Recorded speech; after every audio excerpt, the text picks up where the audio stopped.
आधी बहू पूरी बेटी।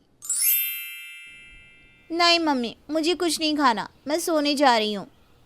अरे मेरी लाडो, थोड़ा सा तो खा ले बेटा। No means no. तभी वहां सीमा की पड़ोसन मिश्राइन आती है। नखरे तो ऐसे उठाती है अपनी बेटी के, मानो वो 2 साल की बच्ची हो। अरे 26 साल की घोड़ी है सोना। इस तरह सर पर चढ़ा कर रखेगी ना तो ससुराल वाले छोड़ कर चले जाएंगे इसे। मैंने अपनी बेटी को अपने पैरों पर खड़ा किया है। अगर कोई इसे लाड़ प्यार से ना रखे तो मुझे उस घर इसकी शादी करनी ही नहीं। ना ही शादी में लगाने तेरे पास पैसे हैं और ना तो तेरी बेटी कोई अफसर। अरे रख घर पर कवारी, लोग थूकेंगे तब समझ में आएगा तुझे। ये कहकर मिश्राइन वहां से चली जाती है।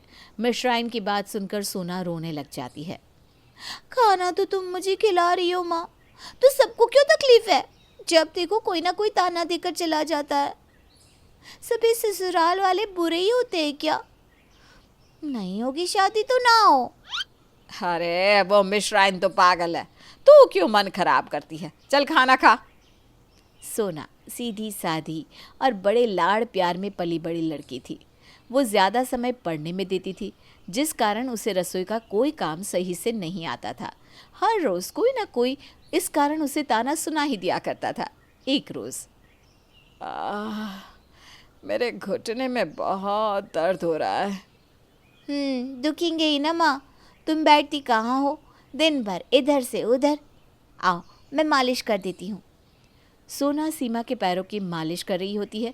तभी वहाँ एक पता पूछते पूछते सुशीला आ पहुँचती है। क्या ये शर्मा जी का घर है? नहीं नहीं आंटी, वो तो हमारे पड़ोसी हैं। आप गलत घर पर आ गई हैं। चलिए मैं आपको शर्मा जी का घर दिखा देती हूँ। सुशीला सोना के व्यवहार से बहुत खुश होती है और उसके घर रिश्ता भेज देती है। अब सोना की शादी धीरज के साथ तय हो जाती है। शादी के मंडप पर वधू अब वर से आगे चलेगी। सोना जैसे ही आगे बढ़ती है, उसके तेज चलने के कारण गठजोड़ा खुलने लग जाता है। हाय हाय हाय, अभी से बहू के पैर खुल गए हैं तो आगे क्या करेगी ये? इसके पहले कि गठजोड़ा खुलता, सुशीला भागकर उसे पकड़ लेती है और गठजोड़ा खुलते खुलते बच जाता है। अब जो रिश्ता ऊपर वाले ने जोड़ा हो उस पे कैसे ही कोई विघ्न आ सकता है। आप मंत्र जारी रखिए पंडित जी।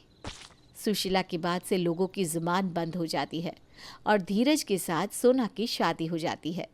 गृह परिवेश के लिए सोना दरवाजे पर खड़ी होती है। बहू, कलश को अपने पैरों से गिराकर घर में प्रवेश करो। सोना को इन चीज़ों की ज़्यादा जानकारी तो थी नहीं, इसलिए वो गलती से अपने उल्टे पैर से कलश को गिरा देती है। हाय राम सुशीला, इतना बड़ा अमंगल। अब तो इस घर को भगवान ही बचाए। तेरा क्या है विमला, बस मुंह खोलकर कुछ भी बोलना आता है तुझे?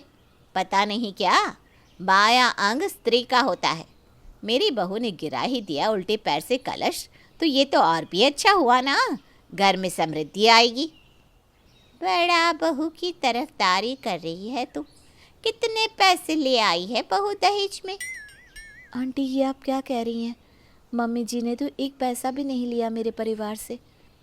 देखिए, मैं खुद के लिए अपशब्द सुन सकती हूँ, पर मम्मी जी के लिए नहीं। सास बहू के बीच इतना प्यार देखकर वहाँ खड़े सभी चौंक जाते हैं। गृह प्रवेश की रस्म कर सोना अपने ससुराल आ जाती है। जा बहू, तो बहुत थक गई होगी, सो जा, आराम कर। अरे अरे सुशीला, आते ही बहू को सोने को क्यों कह दिया? इतनी पाबंदी के बाद तो आज बहुएं रुकती कहाँ है, और तू इसे कुछ ज़्यादा ही सर पर बिठा रही है। वो बेचारी रात की थकी हारी है, अब उसे क्या मैं सबका खाना बनाने बोल देती दीदी?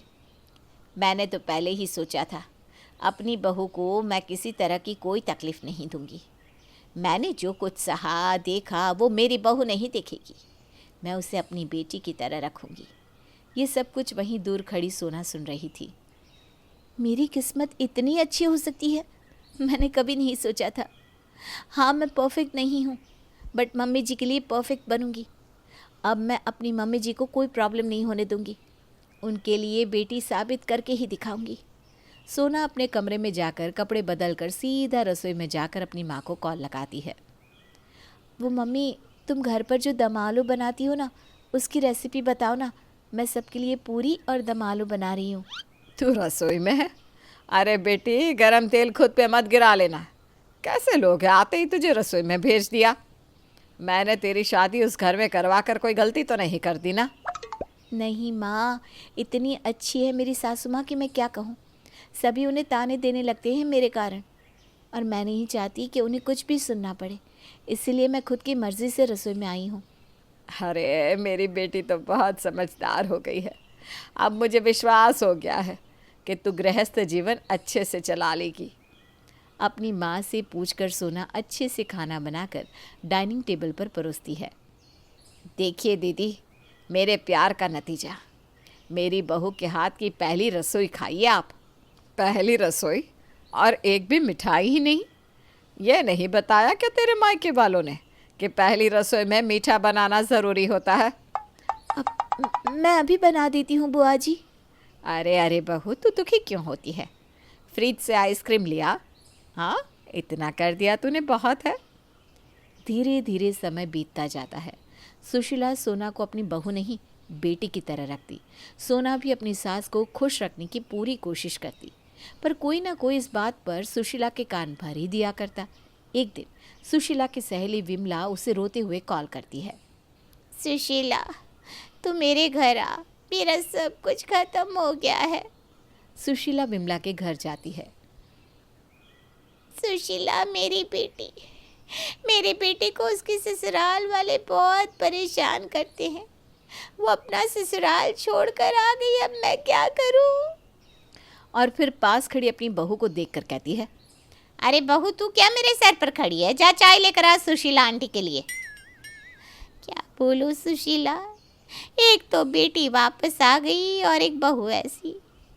तू कितनी खुश है, तेरी बेटी अपने ससुराल में अच्छे से है। तेरी बहू भी तेरे कहने से पहले सब काम कर दिया करती है। अपनी बहू को किस तरह रखती है विमला तू? वो कोई नौकरानी थोड़ी ना है। और यही व्यवहार कोई तेरी बेटी के साथ कर रहा है तो तुझे बुरा लग रहा है। कल को तेरी बहू भी अपने मायके ना चली जाए। मैंने तो अपनी बहू को बेटी की तरह समझा, इसलिए वो आज अपनी माँ मानती है मुझे। और जो मैंने मेरी बहू को दिया, भगवान ने वैसा ही मेरी बेटी को दिया। सब कर्म है विमला। अब मैं समझी सुशीला, क्यों तू अपनी बहू की ढाल बनी रहती थी। मैंने तो अपनी बहू को सर का बोझ ही समझा है और अपनी बेटी को उसके ससुराल वालों के सर पर चढ़कर रहना ही सिखाया। मेरी ही मंद बुद्धि के कारण मेरा घर बिखरने को है। अब मैं भी तेरे कहे पर चलूँगी और अपनी बहू को बेटी बनाकर रखूँगी।